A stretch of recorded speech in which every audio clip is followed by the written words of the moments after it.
Desde la aguja que puso fin a la vida de Timothy McVeigh hasta el apaleamiento aplicado al adolescente Michael Fay,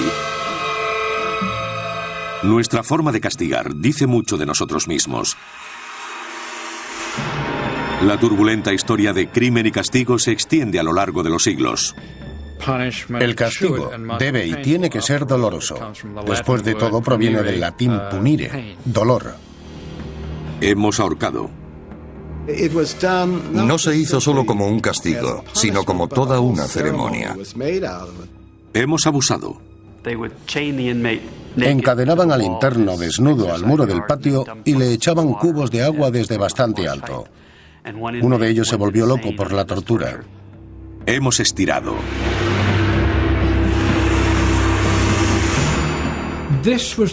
Esta era la belleza ilícita del instrumento. No mataba. Destruía la moral. Y hemos dado muerte.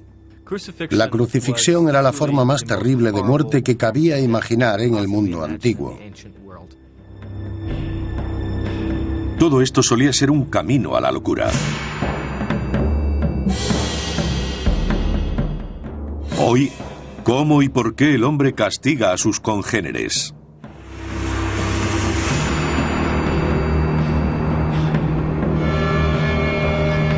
Castigos crueles e insólitos.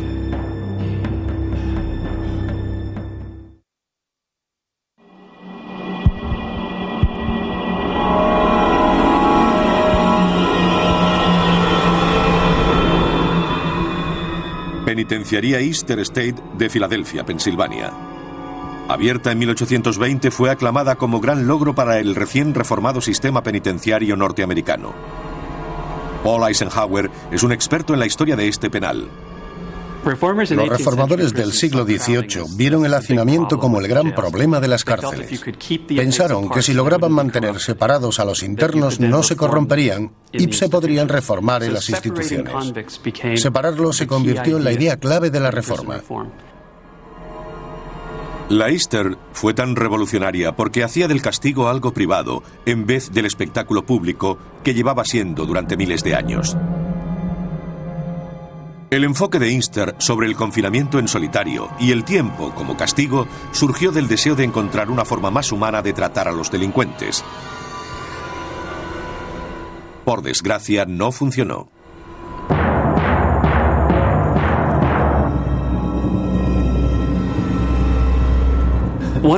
Una de las lecciones que deberíamos aprender de Easter es que las intenciones de los reformadores no equivalen a resultados. Easter se suponía que debía ser una institución más humana, en la que se pudiera reformar y tratar a los internos, pero en vez de ello los torturaban y los volvían locos. La prisión Easter State cerró en 1971, pero sus ruinas siguen en pie como recordatorio de que las intenciones de los hombres, a pesar de nobles, a menudo han sido trágicamente ilusorias. Lawrence Friedman es profesor de Derecho de la Universidad de Stanford y autor de Crime and Punishment in American History. Hay unas cuantas razones muy sencillas de por qué castigamos. Una es la disuasión, para intentar enseñar una lección a otra persona. Otra razón, que muchos podrían considerar ilegítima, pero que me parece la más popular, es que la gente exige justicia. Si se ha hecho algo mal, hay que sufrir por ello. El debate actual sobre el castigo corporal violento saltó a los titulares cuando Michael Fay fue detenido mientras destrozaba coches en Singapur en 1994. El escritor Grant Newman apoya la reinstauración de castigos severos para los delitos graves. Cuando vemos las formas de castigos utilizadas en otros países, como los azotes a Michael Fay, decimos, ¡qué barbaridad! ¡Qué incivilizado! No pensamos que también podemos hacerlo aquí. Fay fue castigado a 6 golpes con una caña de bambú, un castigo que muchos norteamericanos consideraron extremadamente brutal. We believe that based on the facts and the treatment of other cases, similar cases, that this punishment is extreme. Pieces of flesh and skin fly off with each stroke of the rattan. I mean, this is a gouging out of the skin.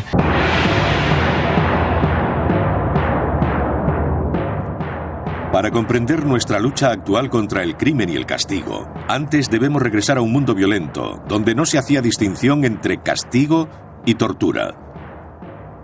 En el 400 de nuestra era, los romanos intentaban acabar con la joven religión cristiana.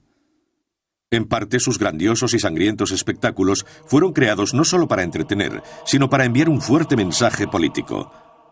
La escritora Karen Farrington explica el punto débil de la antigua Roma. En vez de utilizar a un esclavo que podía tener otro uso o un valor diferente, empleaban a cristianos. De ese modo, enviaban un mensaje a los espectadores. Miles de personas se sentían atraídas por ver lo que le sucedería al que se convirtiera al cristianismo. La salvaje brutalidad del ataque de los leones a los indefensos cristianos era una lección efectiva, pero a menudo, afortunadamente, corta. Así que las autoridades romanas inventaron modos de tortura más prolongados, como la crucifixión, en la que la agonía se prolongaba días en vez de minutos. Hoy estamos tan acostumbrados a la imagen de Cristo en la cruz que nos hemos vuelto insensibles al verdadero horror de ser crucificado. El profesor Darius Rejali de la Universidad Reed, en Oregón, enseña el impacto de la violencia en nuestra cultura. Lo que hace de ella una forma horrible de morir es que a medida que ceden las manos, se produce mayor presión en el pecho, provocando la sensación de aplastamiento. Para aliviar ese dolor, uno se sostiene por los clavos. Entonces ceden los pies y el cuerpo cae. Este proceso continúa durante días. No cesa hasta la muerte.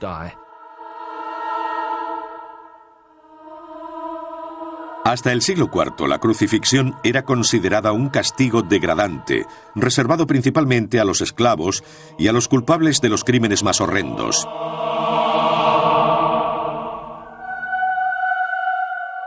Por supuesto, era muy extraño para los romanos pensar que un dios fuese crucificado. Y también que la forma más humillante de castigo fuese fuente de veneración.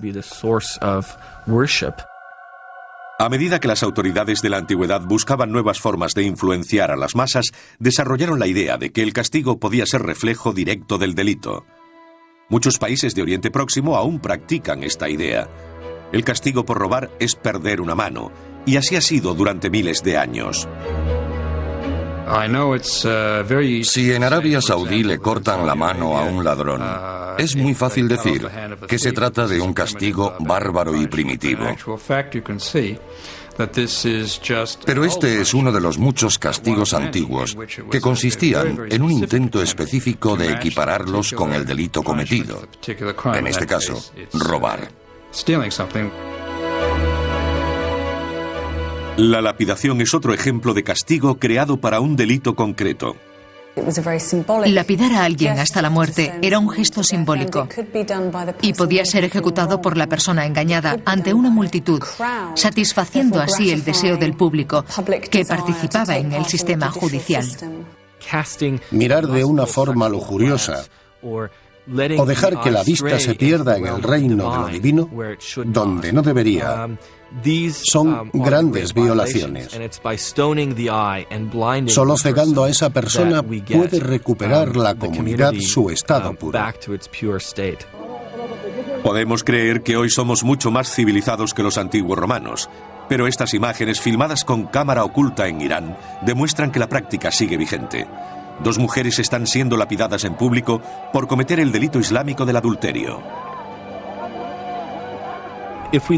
Si retrocedemos al inicio de la historia de la tortura, vemos que los seres humanos utilizaban los elementos agua, fuego, piedra y tierra.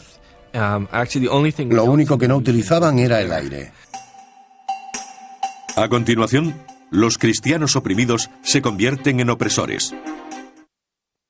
How do you plead to the charge of murder of the late Alex Fry? I plead not guilty.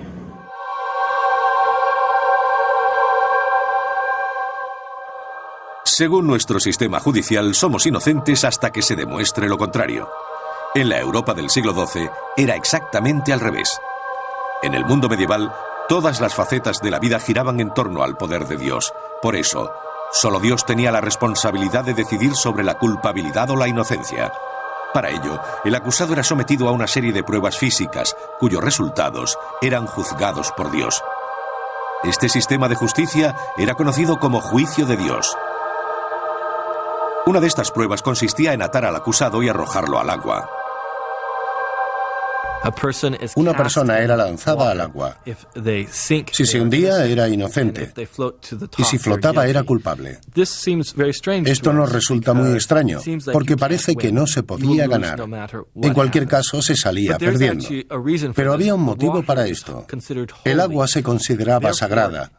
Por lo tanto, no aceptaba a la persona culpable, sino que la rechazaba, haciéndole flotar. Esta trastocada visión de la justicia difiere mucho de los tecnificados tribunales estadounidenses actuales.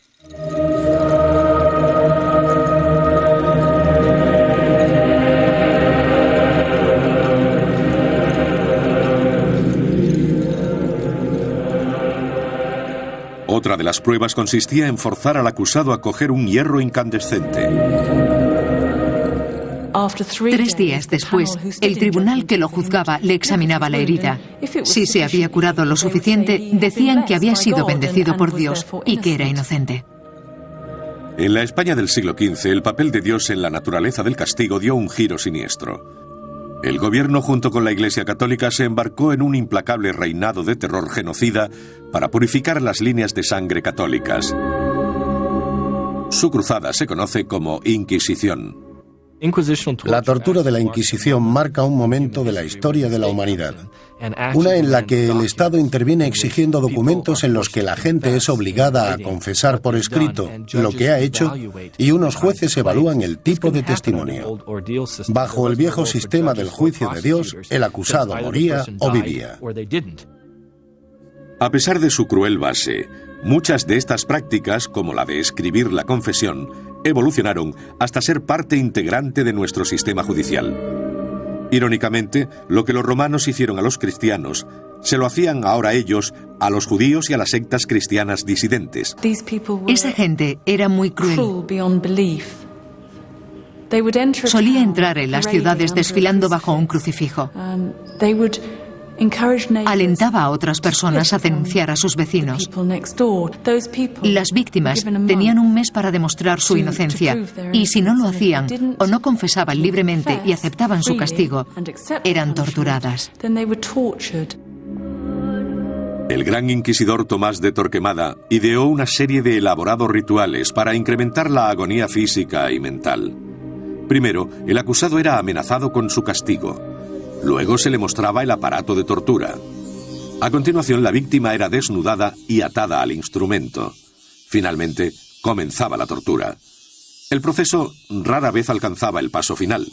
Los instrumentos de tortura como la dama de hierro eran tan diabólicos que a menudo el simple hecho de verlos era suficiente para inducir a la confesión. Geoffrey Abbott, autor de Rag, Rob and Red Hot Pincers, es un antiguo guardián de la Torre de Londres. Estaba dividido en 2 mitades como un huevo de Pascua, y su interior estaba lleno de pinchos o cuchillos afilados. La víctima era metida dentro y se cerraba la tapa. Se cree que también había pinchos a la altura de los ojos. Había tantas púas o cuchillos en su interior que la persona resultaba hecha pedazos. A pesar de lo horrible que era la dama de hierro, el instrumento de tortura más diabólico de la Inquisición era el potro. Estaba diseñado para matar lentamente, alcanzando progresivamente un grado de dolor tan intenso que hasta la persona con mayor voluntad sucumbía y garabateaba una confesión. El potro comenzó siendo un simple armazón sobre el que se estiraba el cuerpo mediante pesos atados a brazos y piernas. El escritor Brian Innes describe los efectos del potro. ¿Qué sucede? En primer lugar, todos los músculos de las víctimas son estirados, hasta que los tendones ceden, los músculos se rompen y únicamente aguantan con los abdominales. Luego estos también ceden. A medida que el cuerpo sigue estando estirado, los brazos y las piernas se desencajan. Finalmente el hombre está roto y nunca logra recuperarse de ello. Una de las víctimas más famosas del potro fue un ciudadano inglés llamado Guy Fawkes, que planeó volar el Parlamento y matar al rey de Inglaterra en 1605.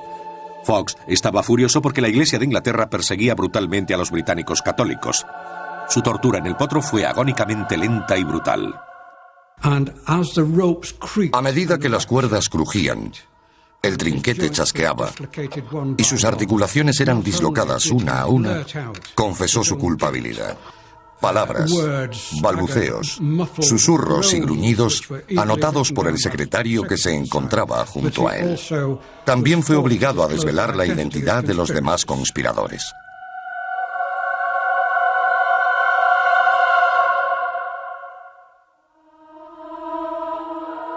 Las firmas de Fawkes, antes y después, son un escalofriante testimonio de los horrores del potro. La Inquisición no acabó oficialmente en España hasta 1834, más de 350 años después de su inicio. A continuación, los puritanos desarrollan su propia forma de castigo.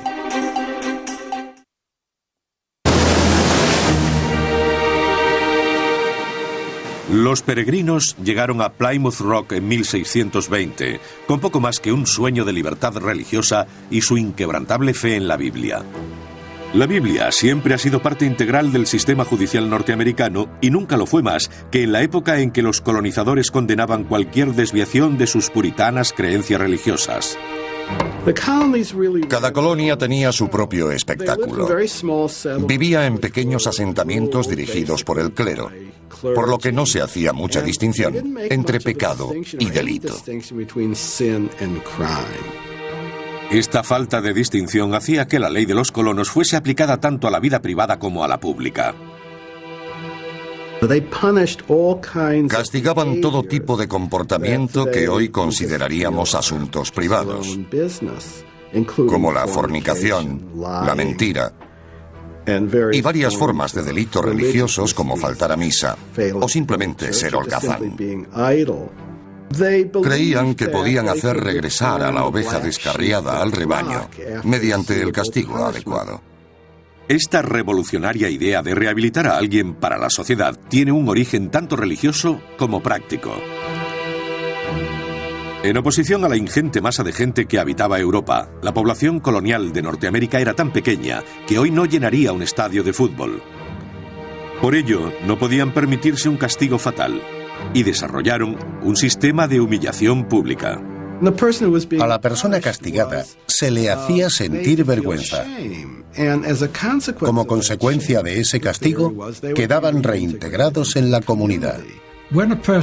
Cuando una persona era sancionada, no bastaba con el castigo. Tenía que ser vista siendo castigada. La justicia no era nada si nadie se enteraba. Contrasta con el actual sistema judicial, por el hecho de que solo tenemos una participación indirecta en el castigo. Es prácticamente nula.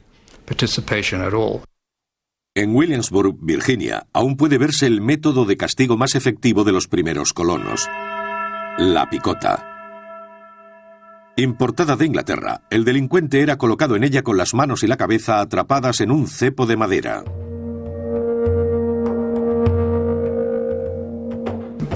El delito cometido era escrito en una nota que se colocaba sobre la cabeza de la persona.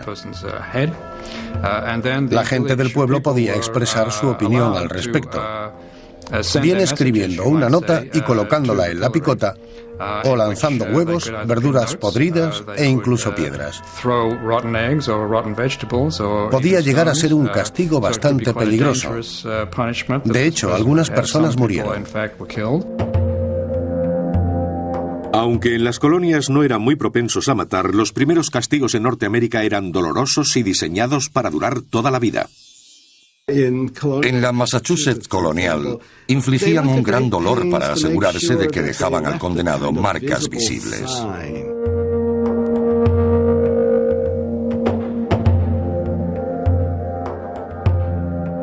El castigo de marcar a hierro es un excelente ejemplo.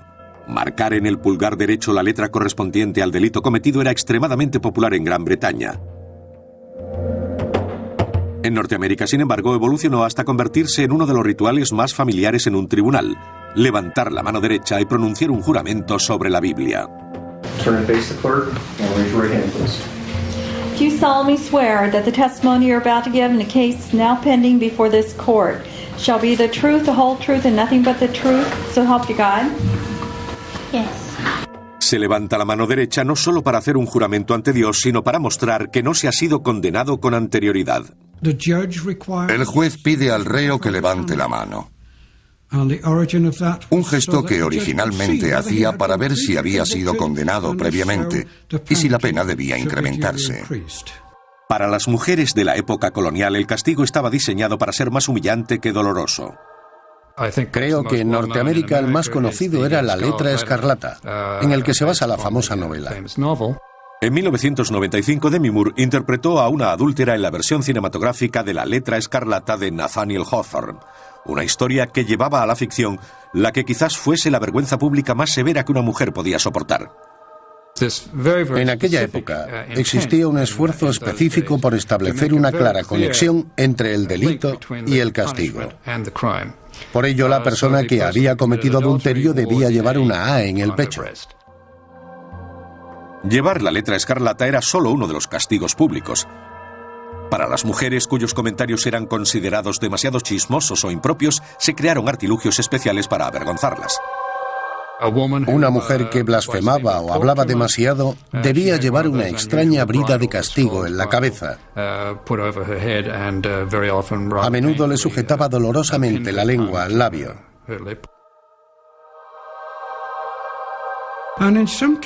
En algunos casos, la brida tenía una campanita que quedaba sobre la cabeza.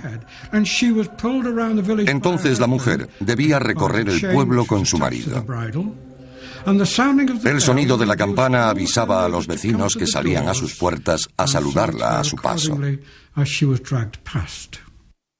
La brida fue un castigo bastante popular hasta el siglo XIX.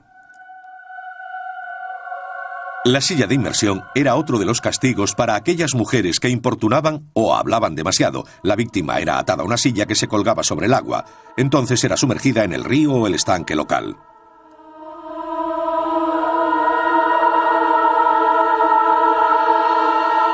Aún así, existía otro delito del que eran acusadas las mujeres, mucho más serio que el parloteo.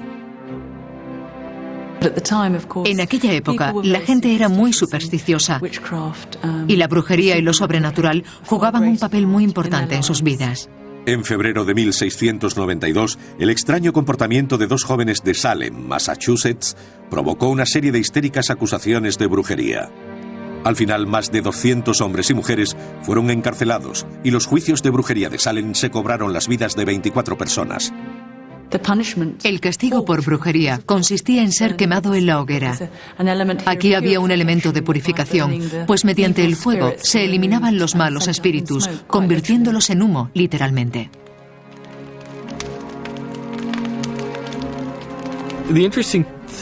Lo más interesante de los dos universos simbólicos respecto a la sociedad purificadora y el hecho de enviar a la gente al infierno es que sigue siendo un tema asentado en la historia occidental del castigo, desde la quema de brujas hasta la de cruces en iglesias y comunidades sureñas. Aunque el fuego fue la fuerza purificadora en Norteamérica durante más de 400 años, en el siglo XIX, la naturaleza del castigo cambiaba a una forma nueva y radicalmente diferente. A continuación, la brutalidad tras los barrotes, el surgimiento del sistema penitenciario norteamericano. A lo largo de los años, las prisiones han tenido fama de bárbaras. Originalmente construidas como fortalezas, jaulas, mazmorras o fosos, que eran pozos negros y lúgubres, plagados de sufrimientos y enfermedades. Hoy en día, la gente tiende a dar por sentada la idea de que alguien condenado por ladrón es enviado a un sitio llamado prisión, en el que hay celdas, barrotes y muros. Y creo que la gente se sorprendería al saber que, históricamente hablando, es una invención del siglo XIX.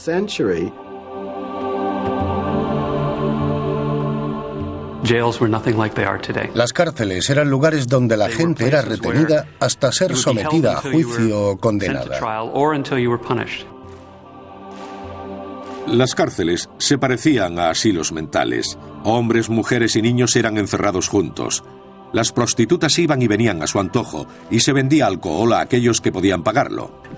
Las prisiones eran apropiadamente llamadas antros de vicio y escuelas del delito. Se consideraban lugares terribles y si se quería encerrar a alguien como castigo, este no era el lugar adecuado, porque al salir solía ser peor que cuando entró. En el siglo XVIII, el movimiento cuáquero en Norteamérica comenzó a desarrollar la idea de que el objetivo de las prisiones debería ser corregir más que castigar. La idea era que la gente que se había metido en problemas, convirtiéndose en ladrones, por ejemplo, se había perdido por las malas compañías, el vicio y las tentaciones de la vida en la ciudad. Otro factor que favoreció el surgimiento del sistema penitenciario moderno fue el hecho de que el siglo XVIII fuese una época de revoluciones en Europa y Norteamérica. El gobierno empezó a sentirse incómodo con el espectáculo público. La naturaleza circense del castigo público a menudo se convertía en una oportunidad para que la gente demostrara su descontento con la corona. Retirar el castigo de la vista del público y aplicarlo tras un muro daba más seguridad al poder. Aunque eran más seguras para el gobierno, las prisiones como Easter State, originalmente construida como alternativa más humana, no resultó ser la solución que todo el mundo esperaba. Muchas de las prácticas de Easter, que hoy nos parecen brutales, inhumanas y bárbaras, se crearon para proteger al recluso. Si uno dejaba la celda para ir al baño o para recibir tratamiento médico, solían cubrirle la cara con una máscara para que los otros internos no lo reconocieran. Querían proteger la identidad para que no fuera marcado. El uso de números en vez de nombres se implantó para ocultar la identidad de los reclusos. A medida que más presos se volvían locos, Easter abandonó la práctica del confinamiento en solitario y se vio obligada a usar muchas de las tácticas brutales que había esperado abolir. En 1833, la muerte de un recluso sacó a la luz los duros tratamientos aplicados tras los muros de Easter. La investigación se llevó a cabo por la muerte de Matthias Mackenzie, un preso que falleció durante la aplicación, según el informe, de la mordaza de hierro. Era un instrumento que, como la brida, tenía una lengua metálica que se introducía en la boca. Se colocaban cadenas alrededor de la cabeza y las manos se ataban a esa misma cadena por la espalda. La investigación por la muerte de Mackenzie reveló que no solo se utilizaba la mordaza de hierro, sino también camisas de fuerza y un instrumento llamado silla tranquilizadora. Los presos eran atados a una gran silla de madera. Se les colocaba una caja sobre la cabeza para bloquear la luz y el sonido. Irónicamente, fue construida para calmar a los presos agitados.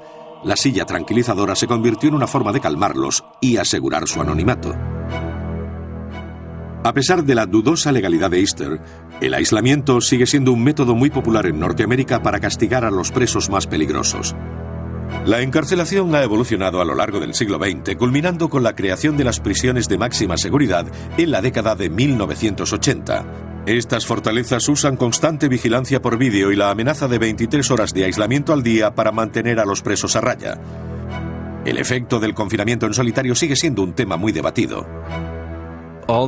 Todas las paredes están pintadas de blanco y un preso nunca ve a otro ser humano.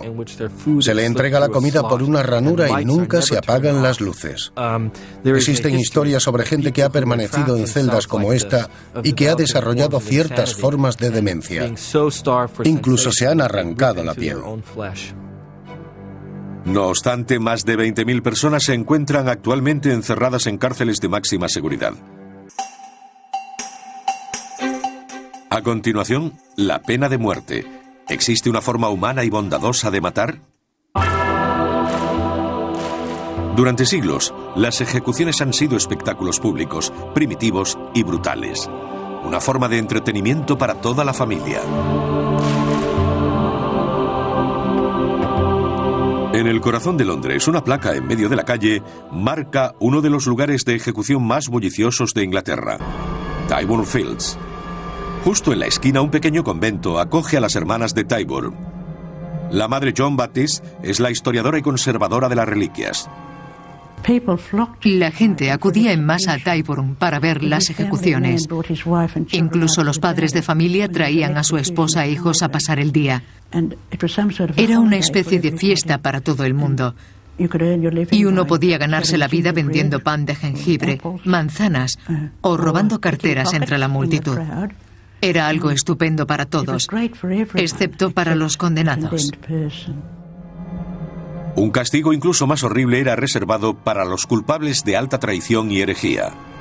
Eran colgados, destripados y descuartizados.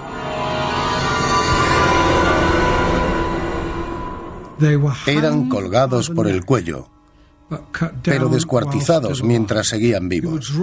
Eran destripados como pollos. Para dar un final compasivo al espeluznante sufrimiento, eran decapitados.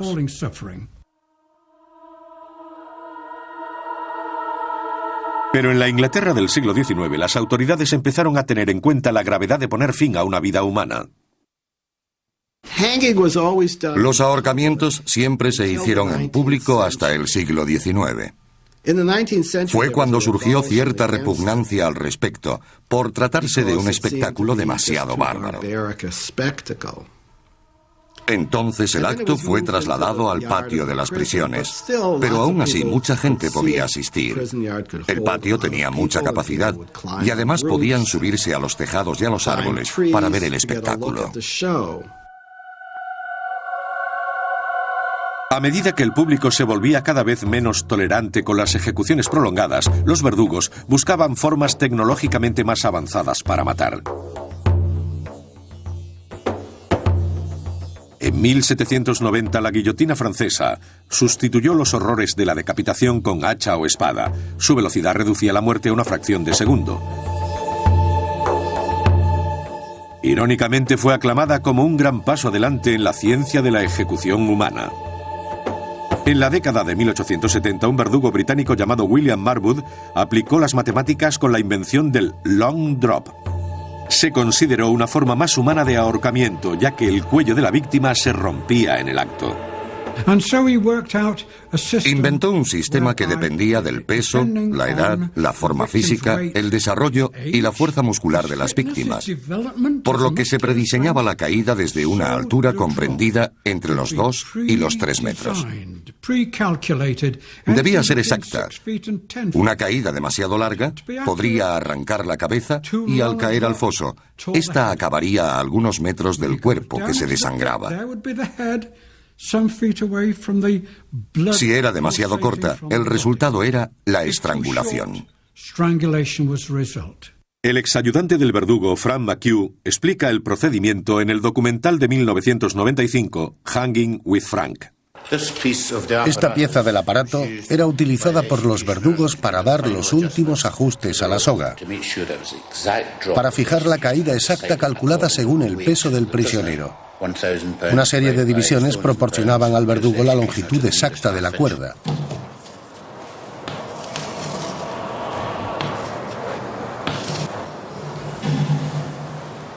Los ejecutores marcaban el centro de la trampilla con una T, de forma que al abrirse se quedaban sin punto de apoyo y caían justo por el centro. Tras la ejecución, el cuerpo se dejaba colgando durante 1 hora. Luego volvía al verdugo para asegurarse de que estaba muerto.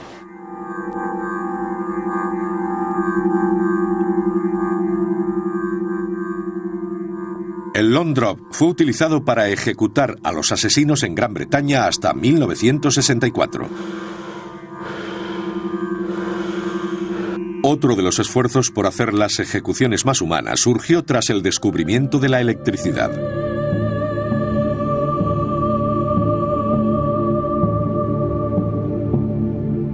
Como respuesta a la crueldad de los ahorcamientos, el Parlamento del Estado de Nueva York encargó la invención de una silla que electrocutara a las víctimas.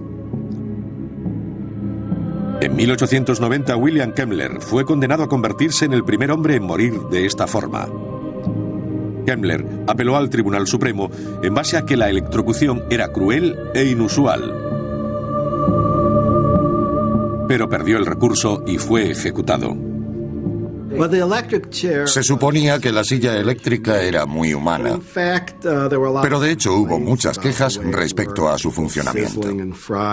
La gente chisporroteaba y se freía, por lo que se ha buscado un método más humano de ejecutar. En 1972, el Tribunal Supremo de Estados Unidos prohibió la pena de muerte. 4 años más tarde fue reinstaurada.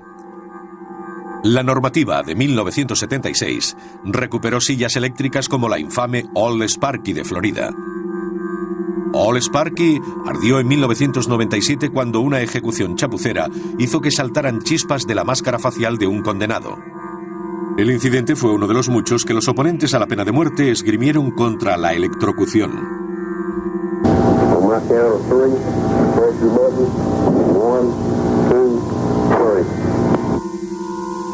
Esta emisión radiofónica de la ejecución de Alpha Otis Stevens en Georgia en 1984 da una inquietante impresión de la muerte en la silla eléctrica.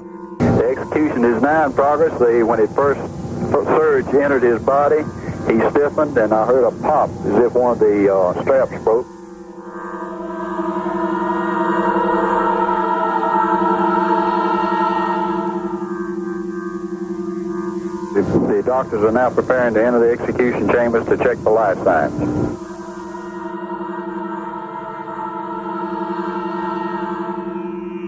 The doctors verify that he is still alive. El alguacil ordenó una nueva serie de descargas de 4.000 voltios, el doble de lo requerido para matar a un hombre.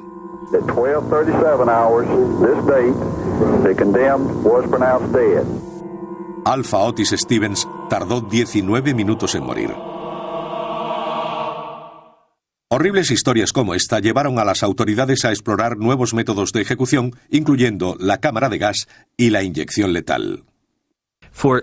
Durante muchos años, se pensó que la pena de muerte debía llevarse a cabo de la forma más dolorosa posible. Ahora en las ejecuciones reducimos el dolor al mínimo. Actualmente, en Estados Unidos, el mayor dolor que se aplica es el del pinchazo de una aguja. Creen que es una opción muy sencilla para el prisionero, que no sufre lo suficiente. Quienes están en contra lo consideran un método rápido, limpio y sanitario. Y a pesar de que el resultado sea la muerte, la gente puede soportarlo mejor que si tuvieran que enfrentarse a la realidad de una guillotina. Seguramente estarían muchos más en contra de la pena capital. El problema con la inyección letal como forma de pena capital es que parece eliminar el elemento esencial del propio castigo. Se supone que es causar dolor y sufrimiento intencionadamente al condenado. A continuación, el castigo del siglo XXI y más allá. Aquí en el Museo del Hombre de San Diego, California, una impresionante exposición de antiguos instrumentos de tortura está batiendo récord de asistencia. Los visitantes se sienten fascinados y a la vez indignados ante la sádica creatividad que el hombre ha demostrado en el pasado. David Gansey es el director clínico de Supervivientes de la Tortura Internacional. Cuando fui a ver la exposición me sentí muy molesto, muy indignado, incluso diría que traumatizado. Me sentí enfermo e impactado.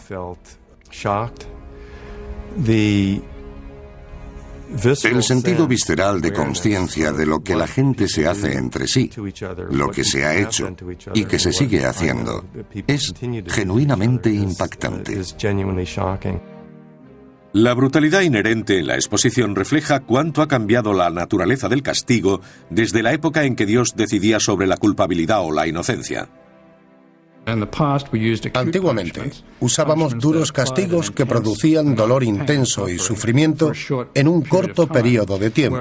En la época moderna, los castigos más civilizados son aquellos que se aplican en más largos periodos de tiempo y tienden a ser más crónicos.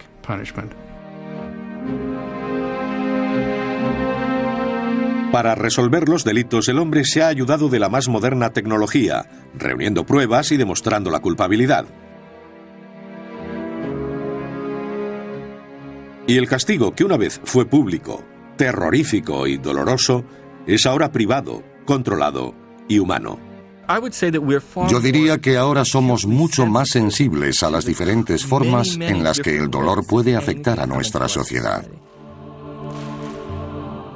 A lo largo de nuestro pasado, sin embargo, todo intento por establecer un castigo más humano acabó siendo tachado de bárbaro por las generaciones siguientes. ¿Hemos logrado encontrar el castigo apropiado? Actualmente mucha gente diría que no, que al eliminar los elementos públicos y físicos del castigo, lo hemos vuelto ineficaz. Quizás el gran precio que pagamos por deshacernos de lo que nos gusta llamar los horribles y bárbaros castigos del pasado es sustituirlos por la prisión. Su objetivo es alejar todo el concepto y la experiencia del castigo de aquellos que deberían aplicarlo, es decir, todos nosotros, y administrarlo en secreto. Algunos consideran las medidas preventivas de nuestro sistema de justicia penal el más diabólico castigo de todos. Quizás una de las peores torturas psicológicas que aún existe en el mundo es el corredor de la muerte. Probablemente muchos no lo consideren una tortura, pero para la gente que espera allí durante meses y años a conocer la fecha de su muerte, es una terrible carga que soportar.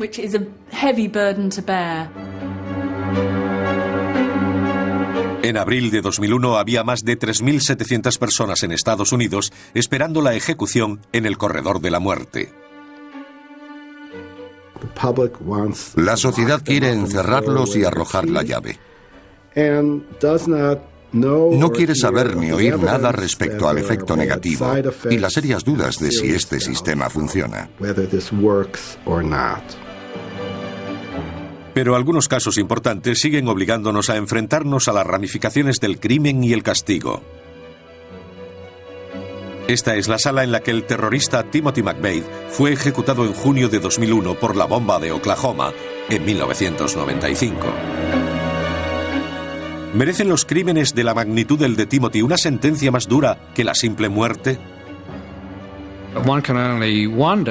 Uno solo puede preguntarse si en aquellos estados donde se les permite presenciar la ejecución, los familiares y amigos de una víctima de asesinato se sienten realmente satisfechos en términos de represalia viendo morir a alguien.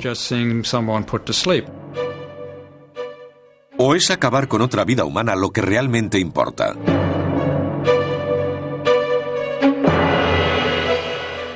Siguiendo la evolución de los crímenes y sus castigos, vemos que aún tienen lugar grandes avances y errores. Las ganas de compasión chocan con los gritos de intolerancia e inhumanidad, mientras continúa la controversia en los medios de comunicación y en los tribunales. A la luz de las pruebas, solo queda clara una cosa. Por un lado, la sociedad se ha vuelto infinitamente más civilizada y justa. Por otro, quizás no hayamos cambiado en absoluto.